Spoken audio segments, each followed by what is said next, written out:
In the boundless cosmos, where nebulae swirled like giant silk ribbons and galaxies drifted like brilliant pearls, power had been consolidated over millennia by an alliance known as the Ancient Covenant.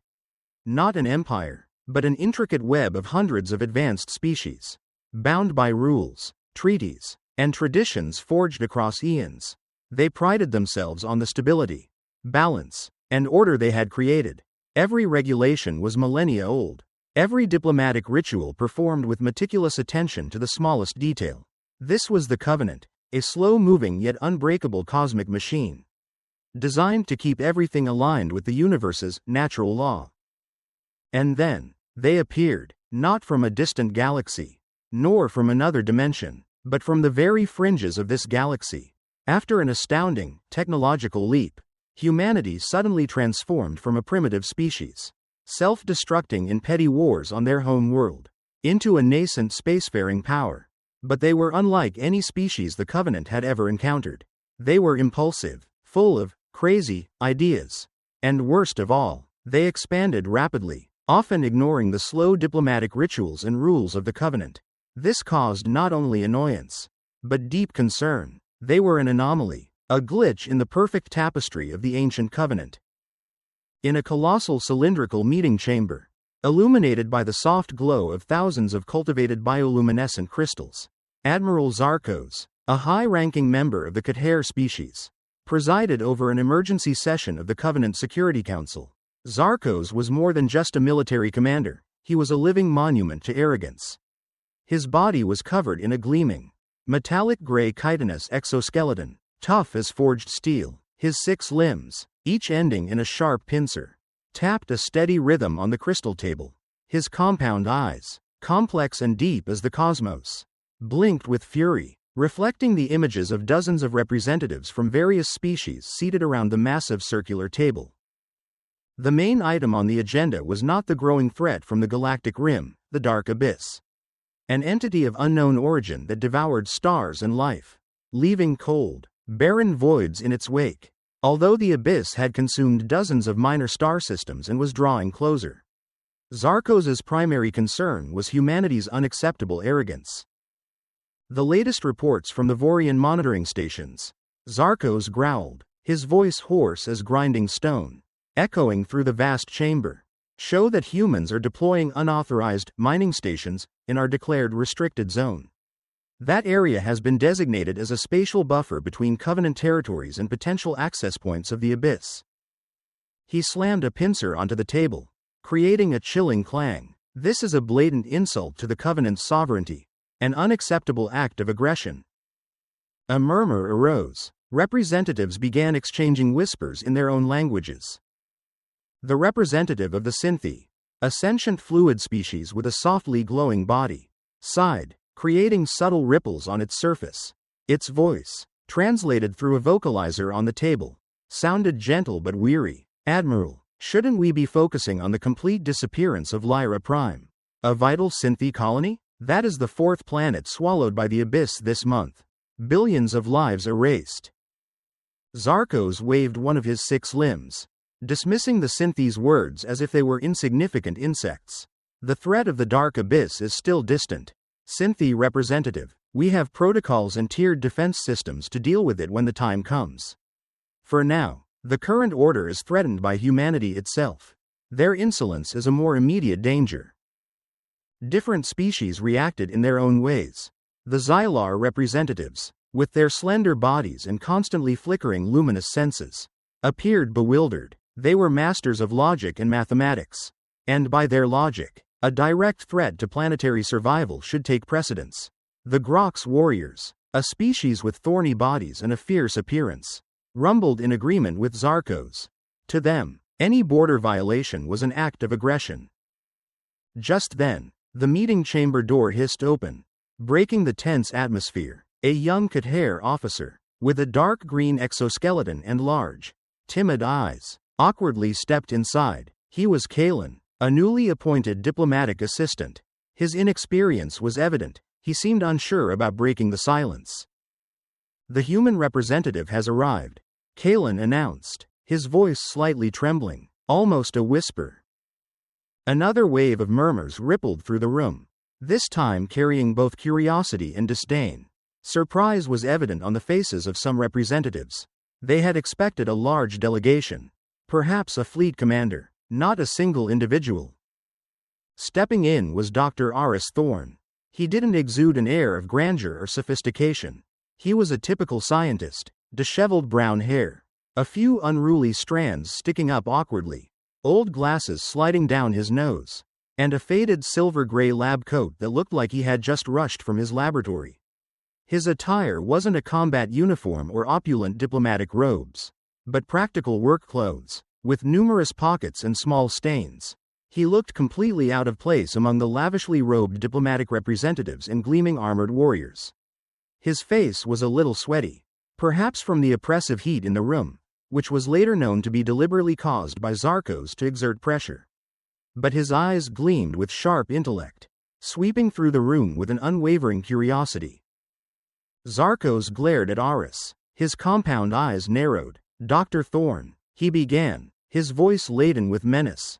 "The Covenant has received alarming reports of unauthorized human activities in our declared restricted zone. Do you have an explanation?" Aris sighed audibly, as if dealing with a stubborn child. "Oh, the mining thing. Actually, Admiral, it's not exactly mining. We're modifying that area." Chuckles echoed through the room. A Xylar representative, with a slender body and constantly flickering luminous senses, scoffed. "Modifying? This young species dares to call a blatant violation of sovereignty modification. Your arrogance knows no bounds."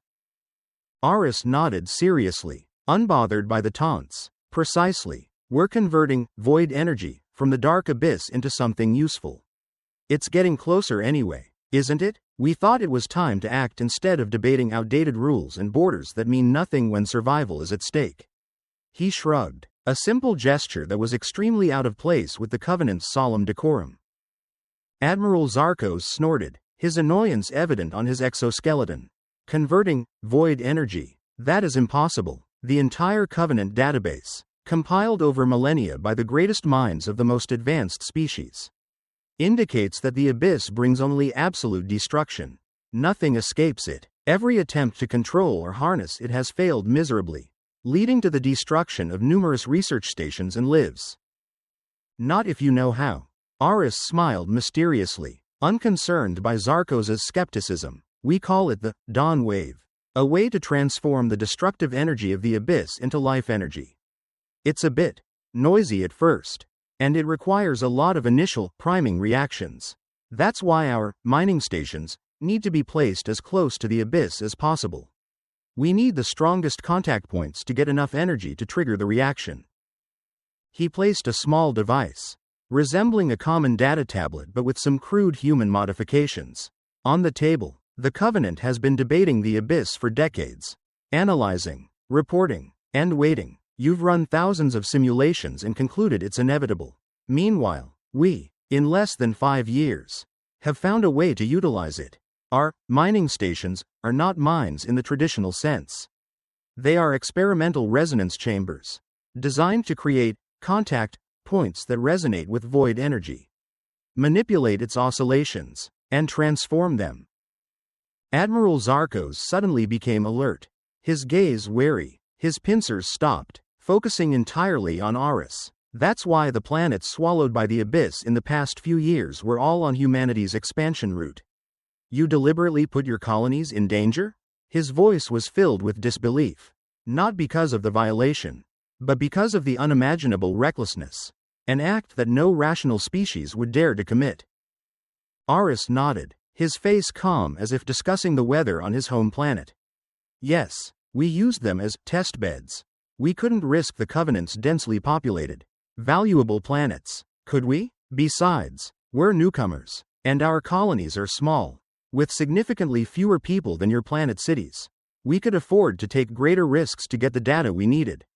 There were volunteers who joined the project, people who believed in our capabilities." The chamber fell silent. The air grew thick with surprise, then an explosive indignation, not at the rule-breaking, but at humanity's terrifying recklessness and self-assuredness. "This is madness. Humans are suicidal, roared the Grok's representative, a species with thorny bodies and a voice like rolling stones. You dare turn your own sentient beings into test subjects? Aris calmly waited for the uproar to subside, standing firm as a rock in a storm. Hear me out. We have perfected the dawn wave. With it, we can not only defend against the abyss, but we can change it. Transform the galaxy's greatest threat into an unlimited energy source. A clean, efficient, and most importantly, inexhaustible source of power as long as the abyss exists. He activated his small device again. A three-dimensional display materialized in the air of the meeting chamber.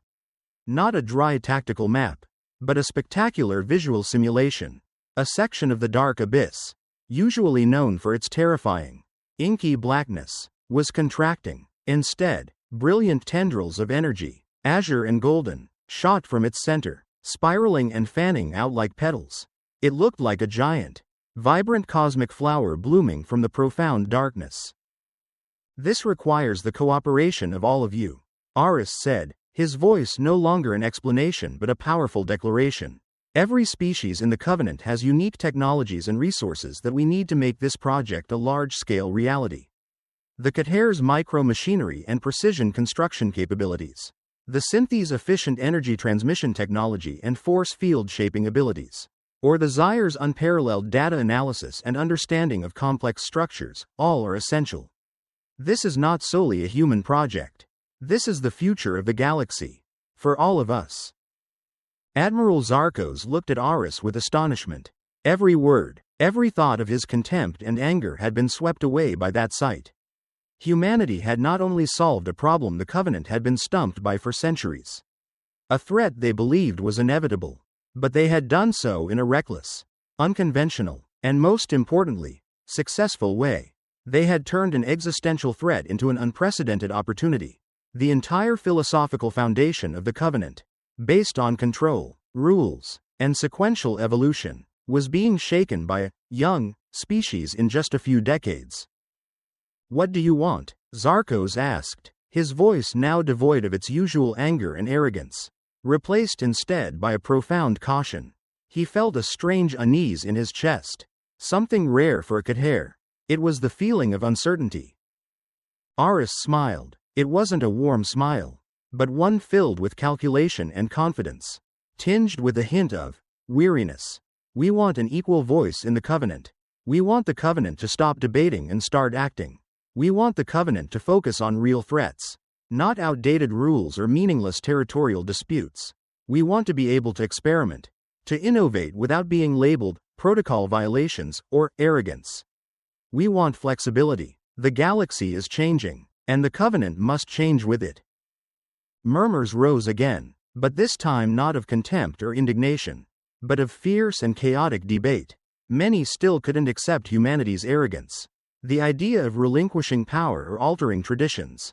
A Grok's representative, with a thorny body, slammed the table. An equal voice? You're not even old enough to have a legal system as complex as the Covenant's. You don't understand the complexities of interstellar politics. But some others, especially those with colonies near the abyss, began to see a glimmer of hope. The Synthy representative's fluid body glowed more intensely. If Dr. Thorne's words are true, if the dawn wave can save our planets, is the price too high? Just then, Kalen, the young Khater officer who had witnessed the initial chaos, now stepped forward, his voice no longer trembling but instead surprisingly urgent. Admiral, he said, looking directly at Zarkos, we no longer have time to debate. Lyra Delta just sent its final distress signal. The abyss is advancing faster than expected. The Covenant's projected defense systems will not activate in time. This information was like a cold shower on the heated temper in the room. The pressure weighed heavily on Zarkos. Finally, he exhaled, a strange sound for a Khater, like the grinding of old gears. Dr. Thorne, he said, his voice still cautious but with something akin to surrender. How do we know you're not deceiving us? How do we know this dawn wave isn't a trap? A way for humanity to seize power?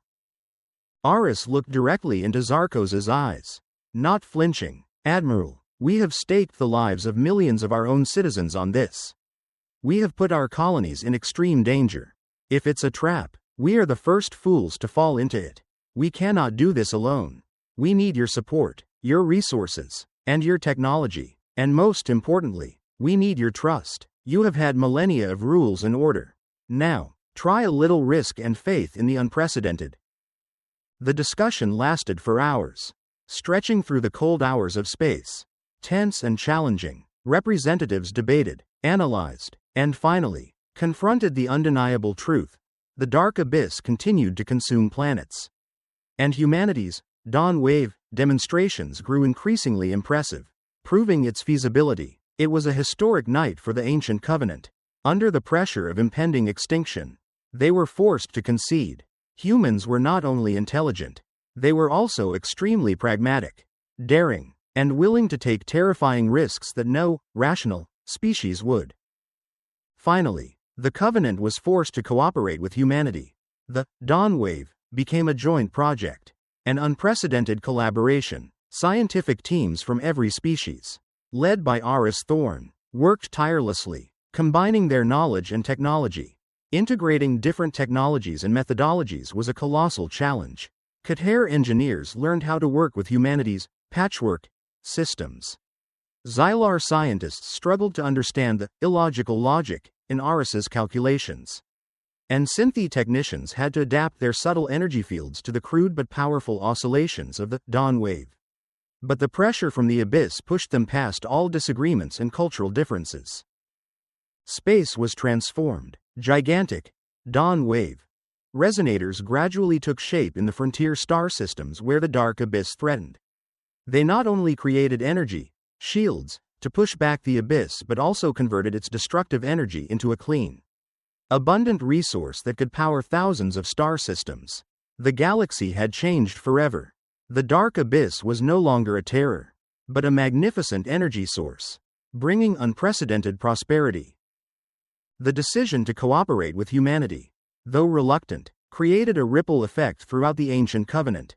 Not everyone agreed. Conservative members, especially those species that valued tradition and hierarchy, saw it as a weakness, an insult. How could a powerful conglomerate that had maintained galactic order for millennia bow to a young species that had only emerged from its home planet less than a century ago? For Aris Thorn, the real battle had only just begun.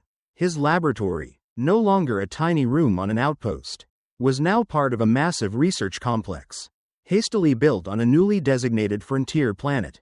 He was given unprecedented resources, but along with that came constant pressure and scrutiny from other Covenant species.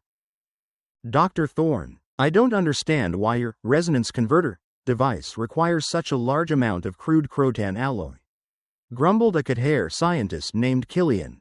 With a dark green exoskeleton and sharp, focused eyes, Killian was a master of nanotechnology and advanced composite materials. He could not accept the use of such primitive materials.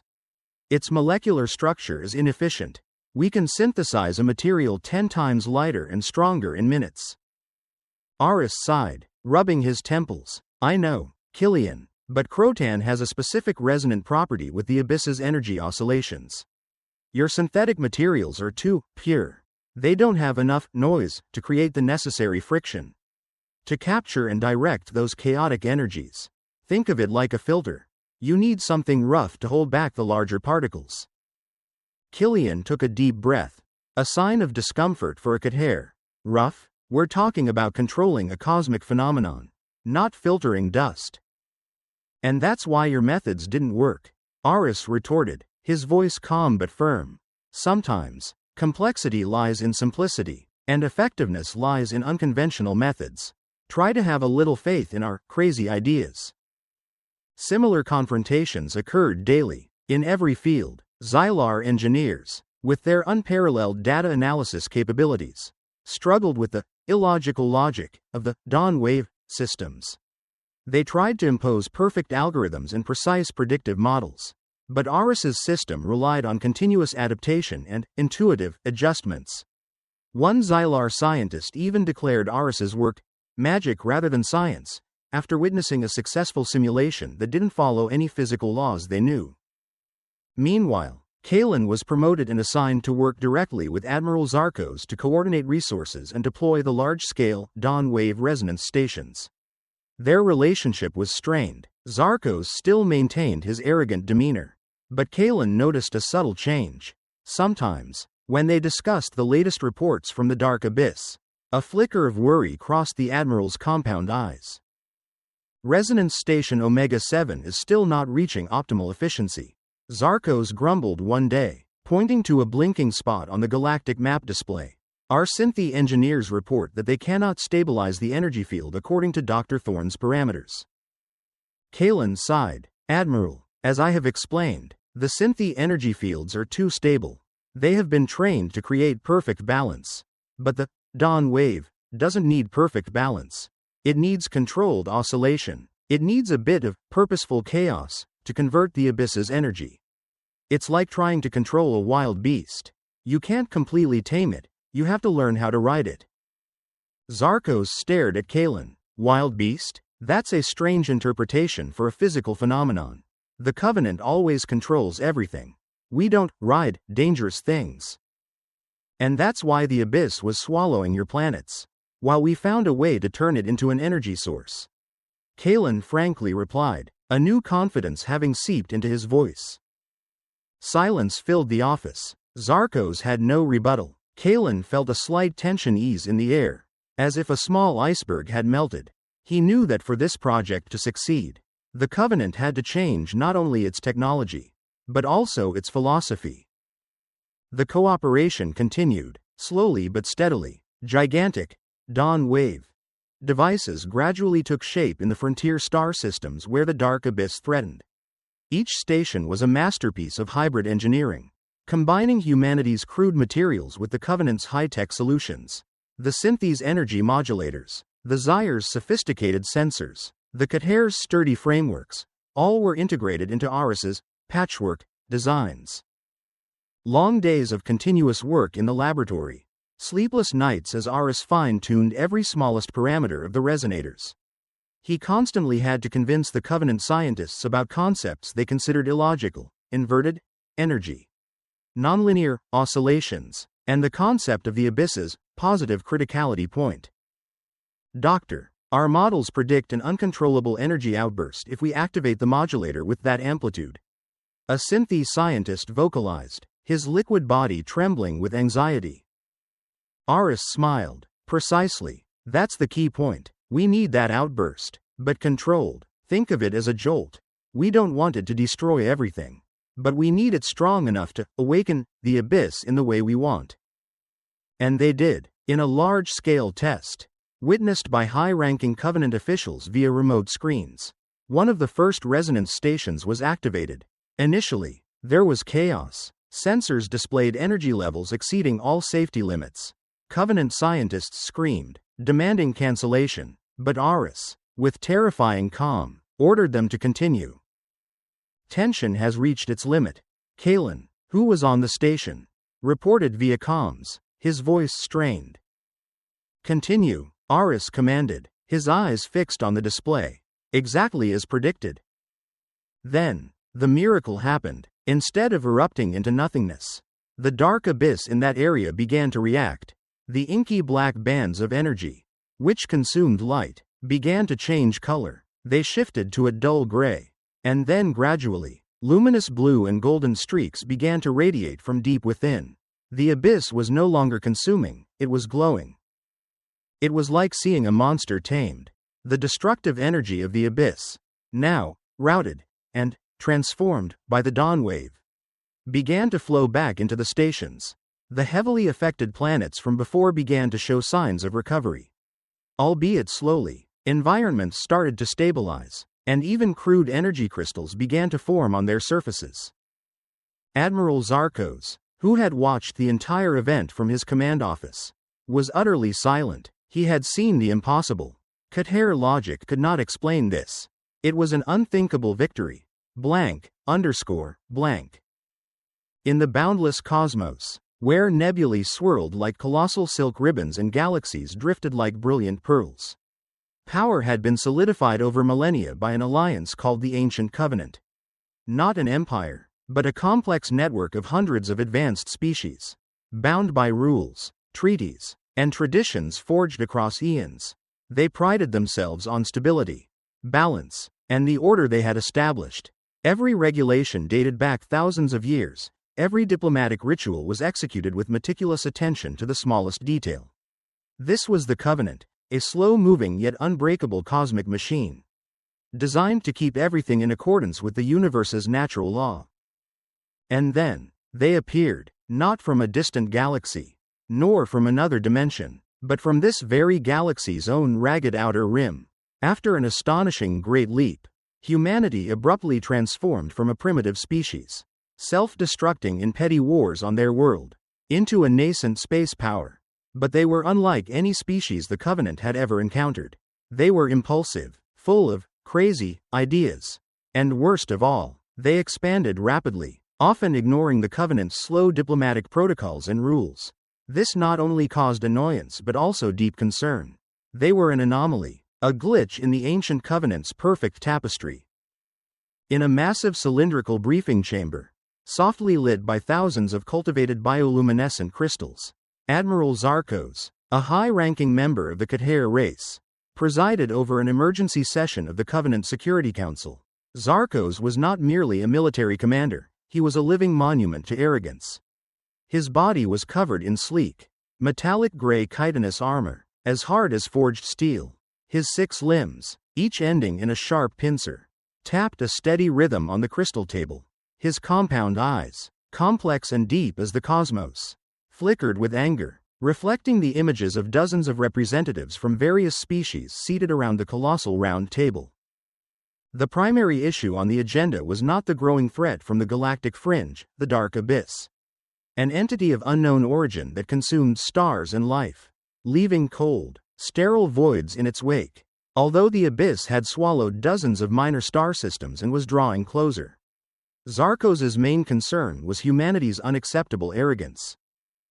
The latest reports from the Vorian monitoring stations, Zarkos growled, his voice raspy like grinding stone, echoing through the vast chamber, show that humans are deploying unauthorized mining stations within our declared restricted zone. That area has been designated as a buffer zone between Covenant territories and the potential access points of the abyss. He slammed a pincer onto the table, creating a chilling clang. This is a blatant insult to the Covenant's sovereignty, an unacceptable act of aggression. A murmur arose. The representatives began exchanging whispers in their own languages. The Synthi representative, a translucent species with a softly glowing body, sighed, creating subtle ripples on its surface. Its voice, translated through a vocalizer on the table, sounded gentle but weary. Admiral, shouldn't we focus on Lyra Prime, a vital Synthi colony, which has vanished completely? It's the 4th planet swallowed by the abyss just this month. Billions of lives have been extinguished. Zarkos waved one of his 6 limbs, dismissing the Synthi's words as if they were insignificant insects. The threat of the dark abyss is still distant. Synthi representative, we have protocols and tiered defense systems to deal with it when the time comes. For now, the current order is being threatened by humanity itself. Their insolence is a more immediate danger. The various species reacted in their own ways. The Xylar representatives, with their slender forms and constantly flickering glowing sensory organs, appeared perplexed. They were masters of logic and mathematics, and to their logic, a direct threat to planetary survival should take precedence. The Grox warriors, a species with spiky bodies and a fierce appearance, growled in agreement with Zarkos. To them, any border violation was an act of aggression. Just then, the meeting room door hissed open, breaking the tense atmosphere. A young Khater officer, with dark green chitin and large, timid eyes, awkwardly stepped inside. He was Kalen, a newly appointed diplomatic aide. His inexperience was evident. He seemed unsure about breaking this silence. The human representative has arrived, Kalen announced, his voice slightly trembling, almost a whisper. Another wave of murmurs arose, this time carrying both curiosity and disdain. Surprise was evident on the faces of some representatives. They had expected a large delegation, perhaps a fleet commander, not a single individual. Stepping in was Dr. Aris Thorne. He carried no imposing or elegant aura. He was a typical scientist, disheveled brown hair, a few strands annoyingly sticking up, old glasses slipping slightly down his nose, and a faded silver-gray lab coat that looked like he'd just rushed out of a laboratory. His attire was not a battle uniform or magnificent diplomatic robes, but practical work clothes, with many pockets and small stains. He looked utterly out of place among the lavishly robed diplomatic representatives and shining armored warriors. His face was a little sweaty, perhaps from the tension of the hot atmosphere in the room, which was later known to be deliberately caused by Zarkos to exert pressure. But his eyes gleamed with sharp intellect, scanning the room with unflinching curiosity. Zarkos glared at Aris, his compound eyes narrowing. "Dr. Thorne," he began, his voice laced with menace. "The Covenant has received alarming reports of unauthorized human activities in our declared restricted zone. Do you have an explanation?" Aris sighed audibly, as if dealing with a stubborn child.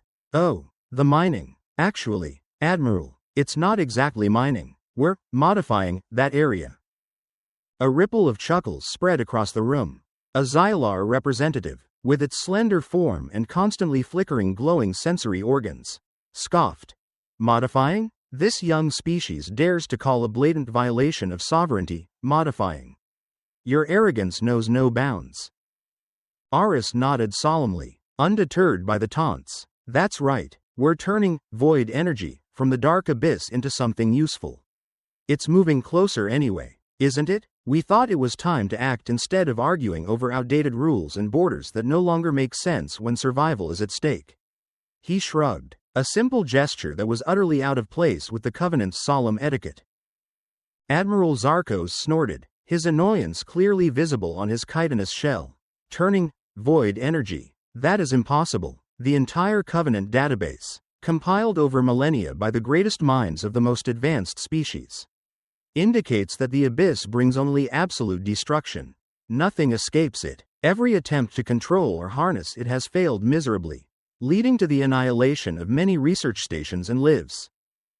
"Not if you know how." Aris smiled mysteriously, unconcerned by Zarkos' skepticism. "We call it the Dawn Wave, a way to transmute the destructive energy of the abyss into life-giving energy. It's a bit noisy at first, and it requires a lot of initial priming reactions. That's why our mining stations need to be placed as close to the abyss as possible. We need the strongest contact points to get enough energy to kickstart the reaction." He placed a small device, resembling a standard data tablet but with a few crude human modifications, on the table. "The Covenant has been debating the abyss for decades, analyzing, reporting, and waiting. You've run thousands of simulations and concluded it's inevitable. Meanwhile, we, in less than 5 years, have found a way to harness it. Our mining stations aren't mines in the traditional sense.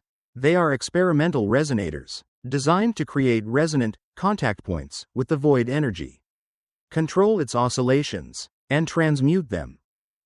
Admiral Zarkos suddenly stiffened, his eyes alert, his pincers stopped, focusing entirely on Aris. "That's why the planets swallowed by the abyss in the last few years have all been along humanity's expansion route. You deliberately put your colonies in danger?" His voice was filled with disbelief, not at the transgression, but at the unimaginable recklessness, an act no rational species would dare to undertake. Blank. Underscore. Blank. After the successful test of the Dawn Wave Resonator Station, the atmosphere within the Covenant visibly changed.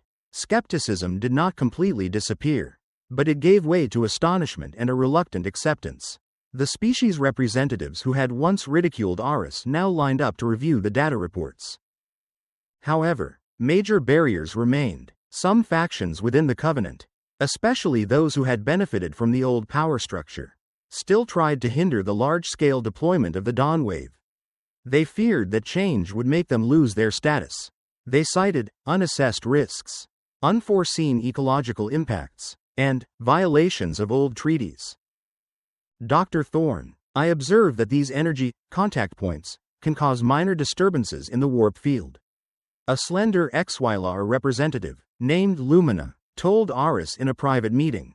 Lumina was a brilliant physicist, but her inflexibility in thinking sometimes prevented her from seeing the bigger picture.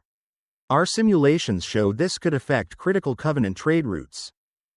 Aris, with almost infinite patience, explained, "Yes, Lumina, there will be minor disturbances, but we are working to minimize them. Furthermore, is losing a trade route better than losing an entire star system? We are talking about the galaxy's survival. Small risks are unavoidable when we face a great threat like the Abyss." Meanwhile, Kalen played a crucial bridging role between scientists and the military. He had learned how to speak to both sides, translating Aris's technical language into terms that military commanders and politicians could understand. He had also witnessed firsthand the devastation of the Abyss and the salvation of the Dawn Wave, which gave him strong conviction. "Admiral, we can use patrol fleets to protect the deployment areas," Kalen proposed in a strategic meeting. "Directly facing Zarkos, we need to ensure there is no sabotage from disgruntled groups. We also need to protect material transport routes." Zarkos looked at him, his compound eyes flickering. "That is a waste of military resources. The Khater fleet was created to fight alien threats, not to police human construction projects." "But if this project fails, Admiral, then there will be nothing left to protect," Kalen replied, his voice calm but weighty. "We are talking about the survival of the Covenant itself. We need to unite, not just in words, but in action." Zarkos was silent for a moment, considering Kalen's words. Finally, he nodded. "All right, Kalen, I will assign some troops to assist. But if any incidents occur, you and Dr. Thorne will be held fully responsible." This was a major concession, showing a gradual change in Zarkos' thinking. He still maintained his stern demeanor, but had begun to trust Kalen's and Aris's judgment. And so, the Dawn Wave project was accelerated. Construction teams worked day and night. Scientists overcame cultural and methodological differences to cooperate. Massive devices were installed on hundreds of planets and space stations, transforming regions of space threatened by the Abyss into giant energy production areas. The galaxy began to change. The dark abyss was no longer an unavoidable fear, but a vast, abundant energy source, bringing unprecedented prosperity. New trade routes were opened. Economies thrived. Species once isolated by fear of the abyss could now reconnect. The change was not only technological, but also social. Humanity, with its ability to solve problems in unconventional ways, had proven its worth. The ancient covenant began to be more open to new ideas, although there were still many conservative layers. Aris Thorne's and Kalen Morven's positions in the covenant grew steadily. They were not only scientists and commanders, but also symbols of innovation and cooperation. Blank. Blank. Many years passed. The initial forced cooperation had gradually transformed into an effective working relationship. Although there were still cracks of cultural and historical differences, the Dawn Wave resonator stations were now no longer reckless experiments but grand cosmic structures. Glowing with the acquired energy light from the dark abyss, they stood tall like lighthouses of a new era, illuminating regions of space once swallowed by darkness. Dr. Aris Thorne, now a highly influential figure in the reformed Ancient Covenant, was reviewing a large three-dimensional galaxy map in his office. The old borders were now faded, replaced by vibrant energy networks, connecting the Dawn Wave stations and the saved planets. Planets once threatened by the abyss now thrived, becoming new centers of trade and research, powered by unlimited energy. He still had the old habit of rubbing his temples when thinking, a sign of years of tireless work and challenging struggles. His hair was now more silver, and the wrinkles deepened around the corners of his eyes, but his eyes still retained the sparkle of intellect and passion for exploration. He had witnessed the transformation of a galaxy, from the brink of destruction to a promising future. The office door opened gently. Kalen, now a high-ranking Covenant ambassador and Aris's closest ally, entered. He was no longer the timid Khater officer of old. His carapace was now a darker green, indicating his noble rank, and his compound eyes radiated confidence and experience. Kalen had learned a great deal from Aris. Not only about technology but also about flexibility in thinking and vision. Aris, there's a new report from the frontier outposts in the far rim. Kalen said, his voice carrying a slight tension that had not been present for a long time. He placed a data tablet on Aris's desk. A new species from a neighboring galaxy is entering our space. Indicators suggest they are aggressive. Aris sighed, lifted his glasses, and looked at the screen. What's new under the sun? Kalen, this galaxy never ceases to bring surprises. What does our intelligence say about them? Name, military doctrine, main weapon, and do they use kinetic shields? Kalen checked his tablet. Their name is the Ancient Dominion. Intelligence is still gathering data, sir, but initial reports suggest they are using focused energy weapons and standard formation tactics. Very similar to the style of the old hegemony we once faced, the species that once dominated a part of the galaxy before being overthrown by the Covenant millennia ago. Aris smiled. It was not a warm smile, but a smile full of calculation and confidence, mixed with a hint of amusement at the new challenge. The old hegemony? Well, at least we know what kind of enemy we are dealing with. Send them a message. Tell them the Ancient Covenant wishes to arrange a meeting to discuss their concerns and their presence in our space. Just one person, sir? Kalen asked, slightly surprised. He remembered the day Aris appeared alone in the Covenant meeting room. And the result that happened. Just one, Aris confirmed, looking out the large office window, where countless sparkling stars and the green and gold lights of distant dawn wave stations could be seen. Oh, and make sure the meeting room has good climate control this time. I'm too old to sweat through negotiations like this. Kalen gave a knowing smile. Understood, Doctor. I will ensure everything is well prepared. But, what can we do to deal with 200 Ancient Dominion warships? Reports say they are equipped with unprecedented energy weapons. Aris turned back, his eyes gleaming. We will do what humans always do best. Kalen, we will surprise them. The Ancient Dominion is probably feeling quite confident about its chances against a covenant they might consider backward and slow. They will learn better soon enough. He walked to another screen, displaying a complex model of a defense system. Thanks to the dawn wave, we have a nearly infinite energy source. Now it's time for us to think bigger. Kalen, we never use the same trick twice. We turned a threat into energy. Now it's time to turn another threat into a lesson. Aris Thorn chuckled to himself. It was going to be another interesting day in the galaxy. While the Ancient Covenant was revitalizing under the energy of the dawn wave and preparing to face the new threat from the Ancient Dominion, a new problem was brewing in another distant region of the galaxy. An urgent signal from an isolated research station, transmitted before it was completely cut off, reached the heart of the Covenant. The content of the signal was just one repeated word: echo.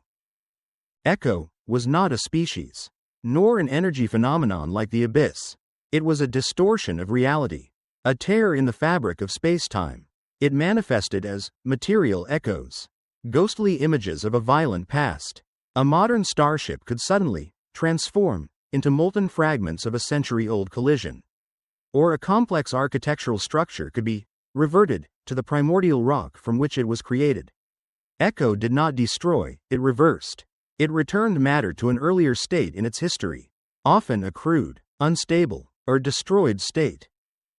Preliminary reports indicated that echo was spreading, not only affecting matter but also causing psychic oscillations, inducing panic and hallucinations in sentient beings.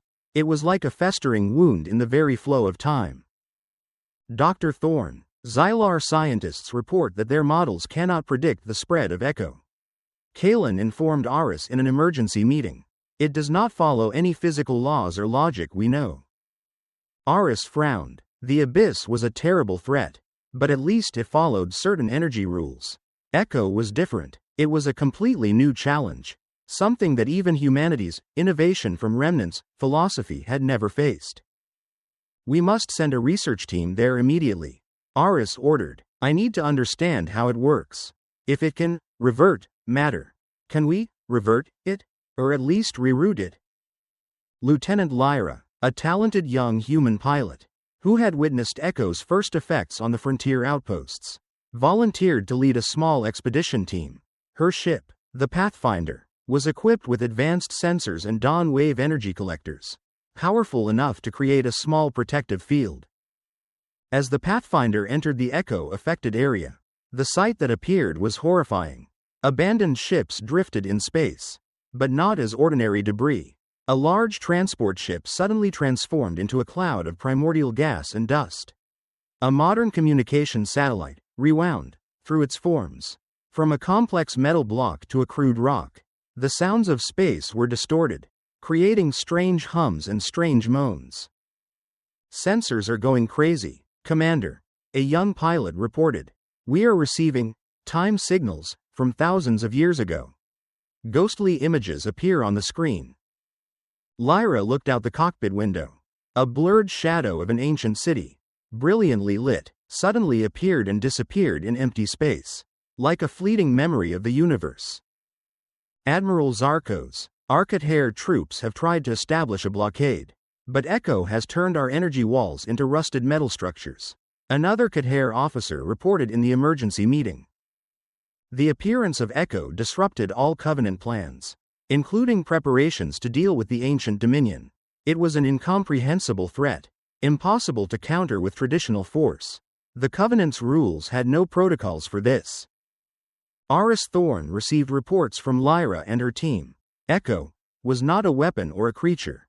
It was a flaw in the nature of space, a form of spreading, temporal cancer. It was not affected by energy weapons or normal physics, because it did not destroy, but restructured, reality. Aris closed his laboratory, allowing no interference. He worked tirelessly, haunted by the mystery of Echo.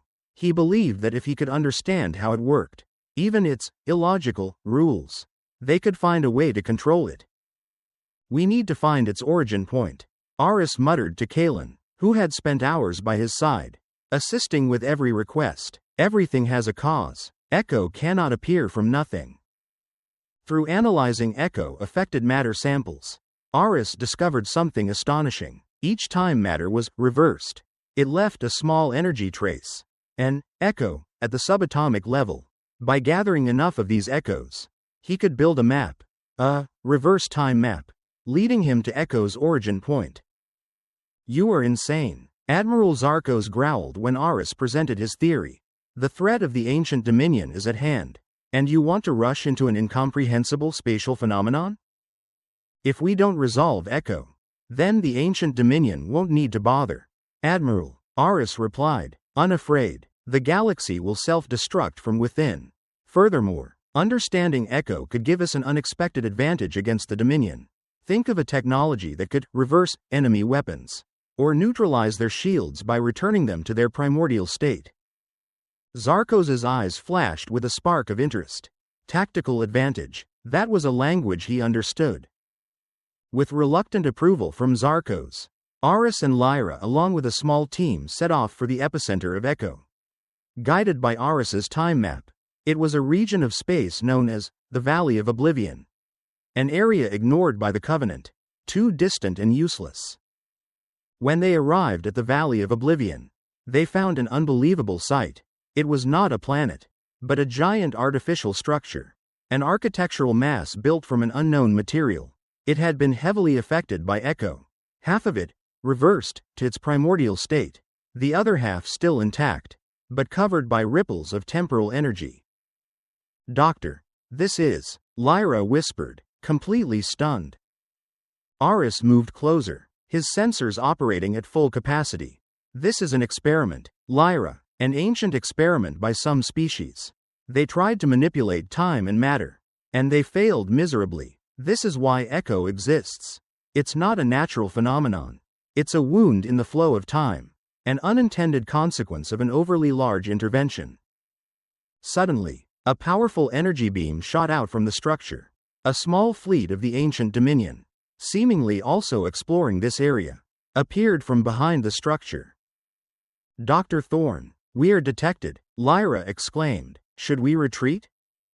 Aris looked at the approaching Dominion fleet, then at the ancient structure being reversed by Echo. A reckless idea flashed in his mind. No, Lyra, we will not retreat. We will teach them a lesson. Activate the dawn wave, full energy into the defensive field. We will need a foothold. He activated a small device on his wrist. Kalen, this is Aris. I have found the source of echo. It's a faulty ancient experiment, and I have an idea how to weaponize it. Prepare the Covenant. We are about to have a war. Blank. Blank. In the moment of confronting the ancient Dominion fleet and the origin of Echo, Aris Thorn made a bold decision. It was not just the recklessness of an obsessed scientist, but also the cold calculation of someone who understood the nature of both threats. He saw what no one else dared to think of. Echo was not an enemy.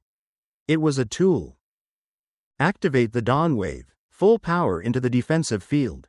Aris commanded, his voice resolute in the Pathfinder's cockpit. Lyra and her team immediately complied. The ship's resonance core glowed brightly, creating a shimmering energy field enveloping the hull, flickering with blue and gold light. We will not fight the Dominion in the conventional way, Aris explained, his eyes never leaving the colossal ancient structure under Echo's influence. We will use this very threat against them. The ancient Dominion fleet, with 200 warships equipped with concentrated energy weapons, entered attack range. They had certainly detected the faint signal from the Pathfinder. The Dominion warships began to form up, their energy cannons charging, emitting ominous light. Dominion is charging power. Doctor, they are about to open fire, Lyra reported, her hands gripping the control panel. Calm down, Lyra, Aris said, a faint smirk appearing on his face. Remember, we don't need to be stronger than them. We just need to be smarter. He activated a small device on his wrist, sending an encrypted signal to the Covenant. Kalen, this is Aris. I have found the source of Echo.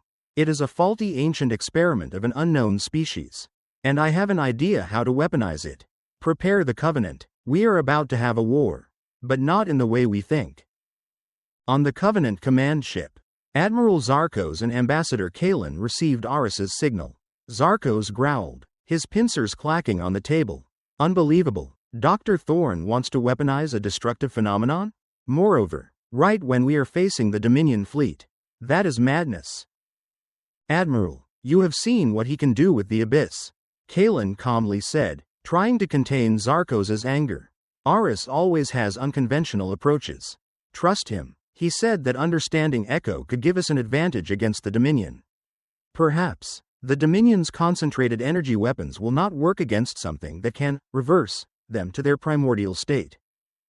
Zarkos' eyes flashed with a spark of interest. A strange mixture of fear and curiosity. Tactical advantage. That was a language he understood. He nodded. All right, Kalen, contact all Covenant fleets. Prepare to assist. But if this fails, Dr. Thorn will have to face the Security Council. Back on the Pathfinder, the Dominion fleet opened fire. Hundreds of fiery energy beams shot towards Aris's small ship. The Pathfinder's dawn wave shield absorbed the attacks, turning the destructive energy into a feedback wave. However, it did not completely neutralize. Residual energy still caused small, reversion, tremors on the hull, shaking objects inside. Aris ignored the warnings. He had focused his entire attention on the colossal ancient structure affected by Echo. By analyzing the subtle oscillations of the time field, he realized something important. Echo was not entirely random. It had a node, a focal point where temporal oscillations converged and amplified. If he could activate that node in a controlled manner, he could create a large echo wave, directing it. Lyra, bring the Pathfinder closer to the structure, Aris ordered. We need to access the node. Doctor, we are in the most dangerous area. The echo oscillations are intensifying, Lyra warned, sweat beading on her forehead. Exactly, we need to be close enough to affect it, Aris said, his voice full of excitement. He began adjusting a small portable device, attaching it to the ship's control system. This device was a miniature version of the Dawn Wave Resonator, designed to emit a very specific energy oscillation, a trigger point for Echo. The Dominion fleet continued its bombardment. The Pathfinder's shield began to flicker and weaken. Admiral Zarkos, The Dominion fleet is overwhelming the Pathfinder. Kalen reported, his voice full of worry. We need to intervene. Wait, Kalen, Zarkos said, his compound eyes fixed on the screen. Look, Dr. Thorne is doing something. On the Pathfinder, Aris had completed the device connection. He took a deep breath. Lyra, prepare to activate, as soon as I give the order. Understood, Doctor. Activate, Aris shouted. A powerful energy wave, but not an explosion, but an invisible vibration, emanated from the Pathfinder. It did not attack the Dominion fleet. It aimed directly at the ancient structure affected by Echo. For a moment, nothing happened. Then, the structure began to vibrate. The echo ripples on its surface intensified, becoming stronger and more violent. They were no longer ghostly echoes, they were creating real disturbances of matter and time. The first shock to the ancient Dominion fleet was one of confusion. Fleet, we are receiving strange physical readings, a Dominion officer reported on the bridge of the decisive flagship. Sensors indicate fluctuations in mass and time in the surrounding space. Admiral Vorlag, commander of the Dominion fleet, growled, fluctuations? What is that? Is it a new form of Covenant attack? Just then, the echo wave activated by Aris reached the Dominion fleet. A Dominion frigate, preparing to fire its main energy cannon, suddenly vibrated violently. Its hull began to deform. Metal flowed backward, electronic circuits turned into crude copper wires, and complex devices disintegrated into primordial blocks of matter. It did not explode, it was reverted. In a few terrifying seconds, the ship transformed into a pile of metal and rock debris, like a ship that had been destroyed thousands of years ago, then drifted in space. What is happening? Vorlag roared. The Valiant has vanished. Its fragments look like relics. Another frigate was attacked. This time, its energy system turned into a cloud of primordial hot gas, causing the ship to lose power and drift aimlessly. Their concentrated energy weapons, which had been fully charged, suddenly rewound to an unactivated state, or even turned into unworked metal bars. Aris had weaponized Echo, not by controlling it, but by amplifying it and directing its node to create a targeted reversion wave. He had used the concept of matter instability that he had researched when creating the Dawn wave. But in a different way. If the Dawn wave turned destruction into energy, now, he was turning existence into the past. Chaos engulfed the Dominion fleet. Their commanders, familiar with direct battles and overwhelming power, had no idea how to react to an enemy that could turn their ships into nothing. We cannot attack. Our energy weapons are self-destructing. Our shields are turning into air, another Dominion officer shouted. Vorlag looked out the command window. The scene was horrifying. Dozens of his ships were transforming in incomprehensible ways. Some turned into large rock spheres, objects that had never been processed. Others simply no longer existed. They were reverted to a point where they had never existed. Admiral Zarkos, that's what he did, Kalen exclaimed, his compound eyes wide. He's using Echo to revert the Dominion fleet. This is a tactic they have never seen. Zarkos was completely silent, his pincers clacking ceaselessly. He had seen war, seen destruction, but this was something else. It was not a war, it was a literal erasure. The ancient Dominion fleet disintegrated, not with a spectacular explosion, but with a gradual disappearance. In waves, each wave pushing them back to a more primordial state. Admiral Vorlag, having lost nearly half of his fleet in just a few minutes without being able to fire an effective shot, was forced to order a chaotic retreat. Retreat, all ships, retreat, stay away from this space. Vorlag roared. He knew the war was over. And the ancient Covenant had not only won, they had done it in an incomprehensible and terrifying way. On the Pathfinder, Aris Thorne breathed a sigh of relief. He was tired but utterly satisfied.